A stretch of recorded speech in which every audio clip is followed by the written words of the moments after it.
আসসালামু আলাইকুম সবাইকে। আশা করি সবাই ভালো আছেন। তো এই চ্যানেলে আরও একটি নতুন ভিডিওতে সবাইকে স্বাগতম। তো আজকে আমি আপনাদেরকে দেখাবো বায়ারের রিকোয়ারমেন্ট অনুযায়ী কিভাবে সহজ উপায়ে এবং কম সময়ে লিড জেনারেশনের কাজগুলি সম্পূর্ণ করবেন। তাহলে চলুন কথা না বাড়িয়ে শুরু করি। তো দেখতে পাচ্ছেন আমি আমার স্ক্রিনে একটি ওয়ার্ড ফাইল ওপেন করে রেখেছি। এটি হচ্ছে আমার বায়ারের দেওয়া একটি রিকোয়ারমেন্ট ওয়ার্ড ফাইল। তিনি এই ফাইলের মধ্যে আমাকে কিছু লোকেশন দিয়ে দিয়েছে এবং বলেছে এই লোকেশনগুলোর মধ্যে অবস্থিত 1000 রেস্টুরেন্টের ডাটা কালেক্ট করে তাকে দিতে হবে। আমি আপনাদেরকে মার্ক করে দেখাচ্ছি।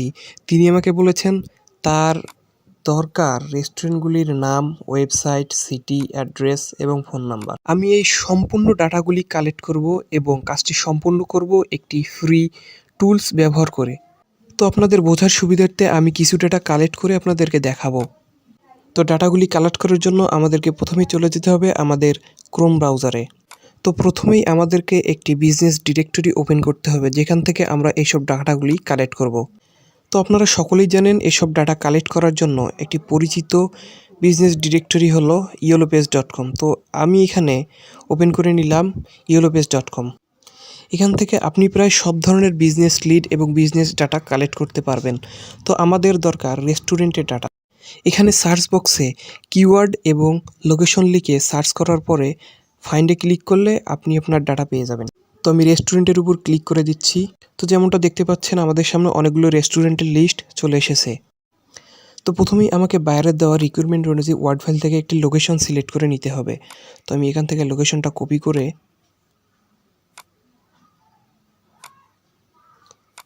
এখানে পেস্ট করে দিলাম এবং ফাইন্ডে ক্লিক করলাম। এখন এই লোকেশনে যতগুলো রেস্টুরেন্ট আছে সবগুলি এখানে শো করছে। এখন এসব রেস্টুরেন্টের ডাটা ম্যানুয়ালি কালেক্ট করতে গেলে আপনাকে একটির পর একটি ওপেন করতে হবে, নাম কালেক্ট করতে হবে, ওয়েবসাইট কালেক্ট করতে হবে, ফোন নাম্বার কালেক্ট করতে হবে, লোকেশন কালেক্ট করতে হবে। অনেক সময়ের ব্যাপার এবং অনেক ধৈর্যের প্রয়োজন। এসব ডাটা খুব সহজে এবং কম সময়ে কালেক্ট করার জন্য আমরা একটি টুলসের ব্যবহার করব। সেজন্য আপনি একটি নতুন ট্যাব নিয়ে নেবেন এবং এখানে সার্চ করবেন ইনস্ট্যান্ট ডাটা স্ক্র্যাপার। এটি মূলত একটি ক্রোম এক্সটেনশন। তো সার্চ করার পরে প্রথম যে লিঙ্কটি চলে আসবে ইনস্ট্যান্ট ডাটা স্ক্র্যাপার, এর উপরে ক্লিক করে দিবেন। আমি আপনাদের সুবিধার্থে এক্সটেনশনটির লিঙ্ক আমার ডিসক্রিপশনে দিয়ে দিব। তো এর উপরে ক্লিক করবেন এবং এটিকে অ্যাড করে নেবেন। তো দেখতে পাচ্ছেন এই হচ্ছে আমাদের এক্সটেনশনটি ইনস্ট্যান্ট ডাটা স্ক্র্যাপার। তো এটিকে অ্যাড করার জন্য সিম্পলি অ্যাড টু ক্রোমের উপরে ক্লিক করবেন এবং অ্যাড এক্সটেনশনে ক্লিক করবেন। কিছুক্ষণ ওয়েট করার পরে দেখতে পারবেন এটি আমাদের ক্রোমে অ্যাড হয়ে গেছে। তো দেখতে পাচ্ছেন এটি আমাদের ক্রোমে অ্যাড হয়ে গেছে। এটিকে জাস্ট এখন পিন করে নিব এবং এই ট্যাবটিকে কেটে দিলাম এবং এখানে আসার পরে এক্সটেনশনটির উপরে একটি ক্লিক করে দেবেন। কিছুক্ষণ ওয়েট করার পরে দেখতে পারবেন সমস্ত রেস্টুরেন্টের লিস্টের উপরে একটি লাল কালারের বর্ডার হয়ে গেছে। এখানে আর কিছুই করতে হবে না।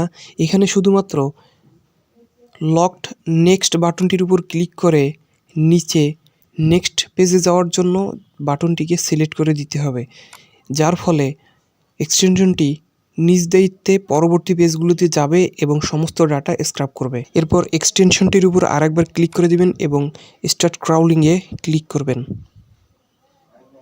এরপর অটোমেটিক্যালি সমস্ত ডাটা স্ক্র্যাপ হতে থাকবে। তো আপনাদের বোঝার সুবিধার্থে আমি কিছু ডাটা কালেক্ট করে আপনাদেরকে দেখাচ্ছি এবং ডাটাগুলি স্ক্র্যাপ হওয়ার পরে কিভাবে এটিকে এক্সেল ফরম্যাটে ডাউনলোড করবেন, একটি এক্সেল শিটে নেবেন সেটিও দেখাবো। এই টুলসটির একটি সমস্যা হলো আপনার যেসব ডাটা প্রয়োজন নেই সেসব ডাটাও আপনাকে দিয়ে দিবে, যেগুলি আপনি পরবর্তীতে এক্সেল শিটে নেওয়ার পরে ডিলিট করে দিতে পারবেন। আমি আপনাদেরকে দেখানোর সুবিধার্থে কিছু ডাটা কালেক্ট করে নিয়েছি। এখন স্টপ ক্রাউলিংয়ে ক্লিক করে এটিকে স্টপ করে দিচ্ছি এবং এরপরে আপনি দেখতে পারবেন এখানে ডাউনলোড করার 3টি অপশন আছে।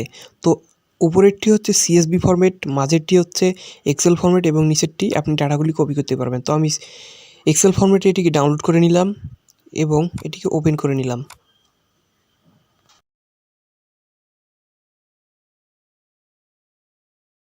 এক্সেল শিটটি ওপেন হওয়ার পরে দেখতে পাচ্ছেন আমাদের কাঙ্ক্ষিত ডাটাগুলোর সাথে অনেকগুলো অনাকাঙ্ক্ষিত ডাটাকে অ্যাড করে দিয়েছে এই টুলসটি।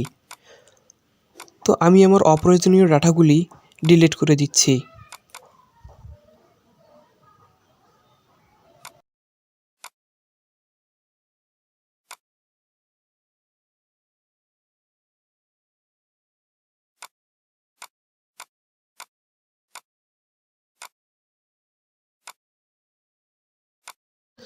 তো দেখতে পাচ্ছেন আমি আমার প্রয়োজনীয় সকল ডাটা এখানে রেখে বাকি অপ্রয়োজনীয় সকল ডাটাকে ডিলিট করে দিয়েছি।